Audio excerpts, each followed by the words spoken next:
बच्चों 10th class का 5th chapter है, एक्सरसाइज 5.3 सम नंबर 19th है। इसमें हम देखेंगे कि हमारे पास 200 logs are stacked in the following manner: 20 log in the bottom row and 19 in the next row and 18 in the next row of it and so on. See figure in your book, अपनी book में देख लेना। In how many rows are the 200 logs placed and how many logs are in the top row? हमने ये पता करना है कि जो हमारे पास 200 लॉग हैं और हमारे पास लास्ट लॉग जो है उसमें 20 लॉग्स रखे हुए हैं, उससे ऊपर वाले में 19 रखा है, उससे ऊपर में 18 रखा है और टोटल तो हमारे पास 200 हैं। हमने ये देखना है कि टॉप पर जो रो है यानी टोटल रो कितनी लगेंगी और जो सबसे ऊपर वाला आएगा उसमें कितने लॉग रखे जाएंगे, क्योंकि जो हम जैसे जैसे रख रहे हैं लॉग तो एक एक कम हो रहा है। तो देखते हैं बच्चों, आंसर करते हैं। Number of the log row wise from an AP as 20, 19, 18 and 17।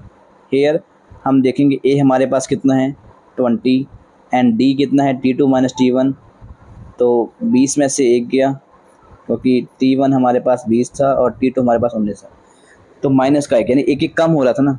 Late हम देखेंगे the number of the row be n। हमने पता करना है कि पहले हमने n फाइंड करना है कि हमारे पास कितने रो हैं। देन हम देखेंगे, हम फॉर्मूला लगा देते हैं। पहले देखो Sn हमारे को दे रखा है 200, हमने फॉर्मूला लगाया n/2 2a plus n-1 multiply by D.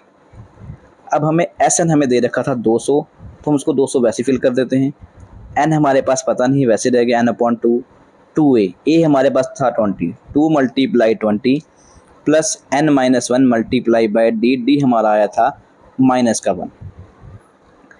n/2 हमारा वैसे ही रह गया, 2 को 20 से गुणा किया 40 आ गया, प्लस n को 1 से गुणा किया और n को हमने क्या किया 1 को n से मल्टीप्लाई किया, जो कि 1 हमारे पास माइनस का था तो माइनस का n आया। देन हमने क्या किया -1 को हमने मल्टीप्लाई किया -1 से, तो माइनस माइनस क्या आ गया हमारे पास प्लस आ गया। उसके बाद जो हमारा 200 था हमने इधर रख लो, क्योंकि इक्वल के इधर रखो चाहे उधर रखो तो वही रहेगा। देन हमने क्या किया n/2 वैसे ही रह गया, 40 में एक जोड़ दिया 41 हो गया। यहाँ पे हमारे पास माइनस का n बराबर है 200 के। अब जो बटे में 2 था हमारे पास, यहाँ मल्टीप्लाई करो n ब्रैकेट में 41 माइनस का n। अब हमने क्या किया, इस n को इससे भी मल्टीप्लाई किया और इससे भी मल्टीप्लाई किया, 41n माइनस n का स्क्वायर मल्टीप्लाई जो 200 को किया था 2 से, तो हमारे पास आ गया था 400। अब हम इन सबको इधर ले जाते हैं, साइड चेंज हो गई तो साइन भी चेंज हो जाएंगे। ये माइनस का था प्लस का हो गया, ये प्लस का था माइनस का हो गया, यानी कि n का square minus 41n plus 400 equal है 0 के। अब हम देखेंगे इसको दो तरीके सॉल्व करते हैं, ये वाला भी तरीका आपको बताया था और एक और तरीका जिसमें a फाइंड करते हैं उसके अकॉर्डिंग, लेकिन हम चलो इसमें a b नहीं लिया है, हमने इसके टोटे बना दिए। हमने इसको इससे मल्टीप्लाई किया, मैंने आपको पहले कईयों में करके बताया था, लेकिन अब हमने क्या किया n को मल्टीप्लाई किया, n का स्क्वायर को मल्टीप्लाई किया 400 से, तो 400 से मल्टीप्लाई किया हमने, तो n का स्क्वायर जो था 400 n का स्क्वायर हो गया। अब 400 हमने वो वर्ड हमारे पास आ गया कि मल्टीप्लाई करने पे तो हमारे पास 400 आए, लेकिन ऐड करने पे या माइनस करने पे, यानी कि सब्ट्रैक्ट ऐड करने पे हमारे पास माइनस का 41n है। तो हमने देखा कि n का स्क्वायर माइनस 25n माइनस का 16n प्लस का 400, क्योंकि अगर हम 25 को इधर माइनस माइनस प्लस हो जाएगा, 16 जोड़ते हैं तो हमारे पास कितना आएगा 41 आ गया हमारे पास, माइनस का 41 हो गया, तो 41 है हमारे पास माइनस का। लेकिन अगर हम 25 को मल्टीप्लाई करते हैं 16 से तो हमारा 400 बनता है। इसलिए हमने क्या किया, दो टोटे बनाए, माइनस का 25 और माइनस का 16, इन दोनों के अकॉर्डिंग फैक्टर कर दी हमने, जैसे फैक्टर आगे आपको बताया वैसे ही कर दिया। n multiply n 25 multiply n, ये हो गया हमारे पास।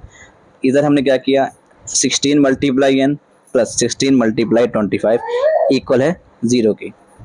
अब हमने क्या देखा इन दोनों में से, हमारे पास यहाँ से n और यहाँ से n कॉमन आ गया, बाहर निकाल दिया। यहाँ पे n रह गया, लिख दिया हमने, माइनस का माइनस आ गया। यहाँ 25 से 25 आ गया। उसके बाद इन दोनों में 16 का हमारे पास कॉमन आ गया, ये यहाँ से और यहाँ से कॉमन ले लिया हमने। यहाँ पे n रह गया और यहाँ पे 25 रह गया, तो हमारे पास आ गया n माइनस 25 और n माइनस 16। अब हम आगे देखेंगे कि अब हमने एक बारी n माइनस 25 इक्वल 0 कर दिया। उसके बाद n हमारे पास है 25, तो जो रो थी हमारे पास कितनी हो गई, तो एक n हमारे पास 25 आ गया। अभी हमने एक और फाइंड करना है। देन हमने क्या लिखना है, n माइनस 16 इक्वल है 0 के, तो इधर माइनस का था जाके प्लस का हो गया, n हमारे पास आ गया 16। अब हमने यहाँ पे एक चीज़ लिखा है कि reject the value of n 25। हमने उसकी जो वैल्यू थी 25 वो माइनस मतलब हटा दी हमने, कि हमारे पास न टर्म नहीं। क्योंकि बच्चों अगर हमने लास्ट में 20 रखा है, ठीक है ना, और 20 रखा है, अगर हम 10 लॉग भी लगा रहे हैं तो हमारे पास 10वें रो पे जाके वो कंप्लीट हो जाएगा, यानी कि 200 हो जाएगा या कुछ भी हो जाएगा। जो 25 रो थे वो हमारे पास एक्स्ट्रा हो गए, इसलिए हमने 25 को हटा दिया है। अगर 25 को कैसे हटाया है वो भी क्लियर नहीं होगा, तो आप एक बार कॉपी पे करके देखना n 25 के अकॉर्डिंग, तो जो 200 था आपका SN वो नहीं निकलेगा। इसलिए हमने क्या किया, 16 ले लिया। Number of the log in 16 रो हमने क्या किया, अब इससे हमने फाइंड करना है a। ये तो हमें पता लगे कि 16 रो बन रही है, लेकिन 16 रो के अकॉर्डिंग हमने ये देखना है कि जो लास्ट में हमारे पास फर्स्ट आ रहा है, सबसे ऊपर जो हमने लॉग रखा है वो कितना आ रहा है। तो हम देखेंगे A16 का formula a plus n minus 1 multiply by D. a हमें 20 दे रखा था, वैसे ही रह गया। उसके बाद n 16 माइनस 1 और d हमारे पास माइनस का 1 था, वैसे ही रह गया। 20 16 में से 1 माइनस किया, 15 रहेगा, 15 को 1 से मल्टीप्लाई कर दिया, 20 हमारा वैसे ही रह गया। इसको हमने जब 1 से मल्टीप्लाई किया माइनस 15 को, तो हमारे पास माइनस का 15 आ गया, और 20 में से 15 गया तो 5 रह गया, 10। अब हमें पता लग गया the number of the row is 16, जो टोटल नंबर हैं रो के वो 16 है। And the number of the logs in कितने हैं हमारे पास, रो इन 5, तो हमारे पास कितने 5 हैं। ठीक है बच्चों, क्लियर हो गया आप लोगों को।